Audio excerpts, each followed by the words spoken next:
नमस्कार, मैं हूं आपके साथ अनुष्का और आप देख रहे हैं एमपी फर्स्ट न्यूज। विगत दिनों महाकाल मंदिर में हुए भ्रष्टाचार के खुलासे को लेकर हाईकोर्ट के सीनियर एडवोकेट वीरेंद्र शर्मा ने चर्चा में बताया कि मध्य प्रदेश के यशस्वी मुख्यमंत्री डॉक्टर मोहन यादव ने 1 वर्ष के कार्यकाल में विकास की एक नई इबारत लिखी है, जो 1 साल बेमिसाल के रूप में सामने आई है। इसकी जितनी प्रशंसा की जाए कम है। हाल ही में मुख्यमंत्री जी के द्वारा एक और सराहनीय कार्य किया गया, इसकी जितनी सराहना की जाए कम है। पिछले काफी समय से विश्व प्रसिद्ध महाकालेश्वर मंदिर में चल रहे गौरख धंधे को जड़ से खत्म करने का कार्य करते हुए उन भ्रष्टाचारियों को जो अपने अर्थ की भाषा के लिए श्रद्धालुओं की आस्था से साथ खिलवाड़ कर रहे थे, उन भ्रष्टाचारियों को हटाकर मंदिर का शुद्धिकरण किया है, क्योंकि यशस्वी मुख्यमंत्री भी महाकाल के परम भक्त हैं। जी नमस्कार। आज विश्व प्रसिद्ध महाकाल को लेकर देश विदेशों में चर्चा है। उस चर्चा को लेकर आज हमारे बीच में हाई कोर्ट के सीनियर एडवोकेट और हम हमारे चैनल के माध्यम से बता दें कि सर आपको हमारे चैनल पे बहुत बहुत बधाई हो, शुभकामनाओं को आपको सीनियर उपाधि मिली है। और आज जो महाकाल को लेकर जो अवैध वसूली को लेकर चर्चाओं में बना हुआ है, उसमें आपका क्या विचार है, क्या व्यू है? देखिए क्या है, सबसे पहले समझना पड़ेगा कि महाकाल कौन है। ये उज्जैन एक पवित्र भूमि है और यहाँ लाखों करोड़ों दर्शनार्थी आ रहे हैं। वो एकमात्र कारण से आ रहे हैं कि वो बाबा महाकाल के दर्शन कर सकें।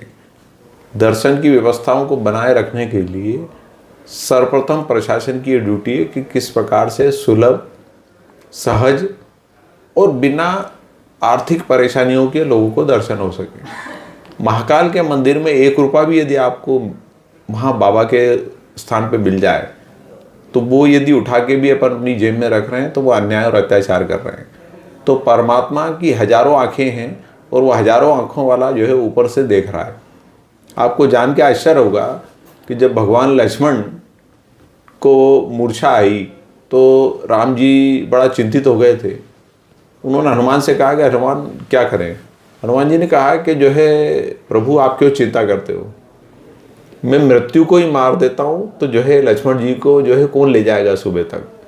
तो उन्होंने एक बड़ी अच्छी लाइन कही कि मारो नीच नीच मुष्ट एक, मैं आज मृत्यु को ही खत्म कर देता हूँ तो जो है बोले जो है कौन जो है लक्ष्मण जी को ले जाएगा। पार्वती जी बड़ी मुस्कुराई ऊपर देख के, वो शिव जी की तरफ देखते हुए बोली कि प्रभु ये हनुमान सही कह रहे हैं क्या। तो शिव जी बोले कि बिल्कुल सही कह रहे हैं। इसलिए सही कह रहे हैं कि वो जो है रुद्र के ही एक अवतार हैं और काल यानी मृत्यु है और मैं महाकाल हूँ बोले, तो जो मृत्यु को भी मार सके वो है महाकाल। तो इतनी पुण्य भूमि है उज्जैन की है और इस पुण्य भूमि में जो भी अन्याय, अत्याचार और जो है व्यभिचार और जो गलत चीज़ें यदि मंदिर परिसर में होगी तो परमात्मा देख रहा है। ये निंदनीय और जो है अशोभनीय कृत्य है। शर्मा जी, एक बात और बताइए कि मध्य प्रदेश के यशस्वी मुख्यमंत्री डॉक्टर मोहन यादव जी के नेतृत्व में इतना बड़ा भ्रष्टाचार का खुलासा हुआ है और प्रदेश में भी इस प्रकार से भ्रष्टाचार का खुलासा होता चला जा रहा है, तो उस संदर्भ में आपका क्या विचार है? देखिए, ये फिर मैं निवेदन करूंगा कि हमारे जो माननीय मुख्यमंत्री जी हैं वो भी महाकाल के परम सेवक हैं। उनको जब भी मौका मिलता है तो तत्काल जब भी उज्जैन आते हैं या पहले भी जब वो जो है उन्होंने अपने जीवन की शुरुआत करी तो वो दौड़ते हुए महाकाल मंदिर में दिखाई देते थे। तो उनको बाबा महाकाल का उनके ऊपर आशीर्वाद है और उनको राजा बनाने में एक महाराजा जो हमारे जो है प्रभु महाकाल है उनका बड़ा जो है आशीर्वाद और जो है वो रहा है उनके जीवन में।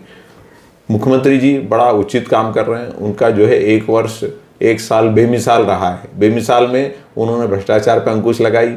उन्होंने जो है प्रदेश में का नाम जो है वो देश में गौरवान्वित किया।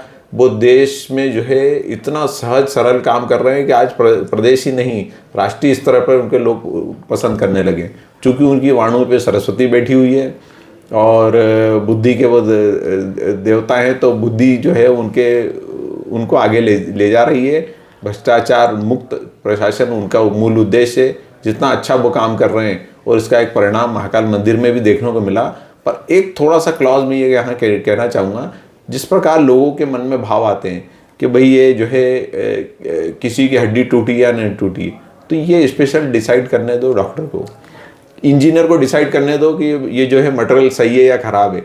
ऐसे ही जो भी भ्रष्टाचारी है या जो अपराधी है, एकदम त्वरित रूप से ये कह देना कि भ्रष्टाचारी है, गलत है, ये न्याय विभाग को डिसाइड कर देना, न्यायपालिका का विशेषाधिकार है, तो ये जजेस डिसाइड करेंगे निर्णय के माध्यम से, तो ज़्यादा अच्छा रहेगा। सर एक बात और बताइए कि किस प्रकार से काम करना चाहिए, मंदिर समिति में इतना बड़ा आज बदनामी हुई है, और आपका क्या व्यू है कि इस प्रकार से भ्रष्टाचार रुक जाए, क्या करना चाहिए? देखिए, जब तक पारदर्शिता नहीं रहेगी तब तक कुछ नहीं होगा। अधिकारी आएंगे जाएंगे चले जाएंगे, ये सब चलता रहेगा, पर माननीय मुख्यमंत्री जी यहाँ से जुड़े हुए हैं, यहाँ के सांसद विधायक सभी लोग यहाँ पे हैं, तो इस प्रकार से एक अच्छा संदेश जाए कि एक दूर से आया व्यक्ति जब दर्शन लाभ ले, और उस दर्शन लाभ लेने के बाद जब वो बाहर जो है निकले, और उसकी जब खुशी के अश्रुधारा फूटे कि वाह आज आनंद आ गया, प्रभु के इतने अच्छे दर्शन हुए, तो वो जो आशीर्वाद उज्जैन की जनता को मिलेगा वो अद्वितीय रहेगा। सलमान जी एक बात और बताइए कि धर्म की नगरी है उज्जैन, बाबा महाकाल की नगरी है उज्जैन, और इस प्रकार से बदनामी हो रही है, तो इस बदनामी को लेकर आप क्या कहेंगे? नहीं, अब ये बदनामी नहीं है, ये सुधार है, इसको समझना पड़ेगा आपको, आवश्यक है। परशुराम ने जब फरसा उठाया तो बुराई खत्म करने के लिए उठाया, राम ने जब धनुष उठाया तो बुराई खत्म करने के लिए उठाया, कृष्ण ने जब जो है चक्र चलाया तो बुराई खत्म करने के लिए आया। तो हमारे इन तीनों देवताओं का रूप करने के लिए लगे हुए हैं, तो ये बदनामी नहीं है, अच्छाई लाने के लिए पानी का जो है शुद्धिकरण हो रहा है। तो बहुत बहुत धन्यवाद शर्मा जी आपका। तो आप देख सकते हैं कि ये हाई कोर्ट के सीनियर एडवोकेट हैं, और अभी अभी इनको उपाधि भी मिली है सीनियर की, और सबसे बड़ी बात है कि बहुत कम उम्र में इन्होंने ये उपाधि प्राप्त की है। तो बाबा महाकाल का आशीर्वाद इन पर हमेशा बना रहे कि उपाधि, और हमारे चैनल के माध्यम से आपको बहुत बहुत शुभकामनाएं और धन्यवाद कि रूबरू हैं। और इन्होंने जो बताया है महाकाल मंदिर को लेकर मध्य प्रदेश सरकार की प्रशंसा भी व्यक्त की है, और सबसे बड़ी बात है कि ये बदनामी नहीं है, ये बुराई दूर करने का एक तरीका है। और जब तक मुख्यमंत्री जी का 1 साल बेमिसाल हुआ है उसमें विकासों की गंगा बह दी है। इसके साथ ही उन्होंने बताया कि हर प्रकार के भ्रष्टाचार का खुलासा हुआ है, उनके नेतृत्व में बहुत बड़े बड़े काम हुए हैं, जिसकी भी प्रशंसा की जाए उतनी भी कम है। और सभी ग्रंथों का उदाहरण देते हुए महाकाल मंदिर से जो चर्चा हुई उस काम को लेकर बहुत ही अच्छा उन्होंने सभी ग्रंथों का उदाहरण दिया है। और वहाँ तक कि जो इन्होंने बताया है कि सीता जी का भी उदाहरण दिया, हनुमान जी का दिया है, शिव जी का दिया है, पार्वती जी का दिया है। और सबसे बड़ी बात है कि हमारे मध्य प्रदेश की यशस्वी मुख्यमंत्री जो मोहन यादव जी हैं, उनके बारे में भी उन्होंने उनकी जानकारी बताई है कि वो तो शिव भक्त हैं, बाबा महाकाल के पुत्र हैं, और आज जो उनको उपलब्ध और जो विकास पुरुष के नाम से जो नाम दर्ज हुआ है बाबा महाकाल के आशीर्वाद से मिला है। और हमें भी सौभाग्य प्राप्त हुआ है कि जो ऐसे मुख्यमंत्री मध्य प्रदेश को मिले हैं। तमाम महत्वपूर्ण खबरों के लिए देखते रहिए MP फर्स्ट न्यूज।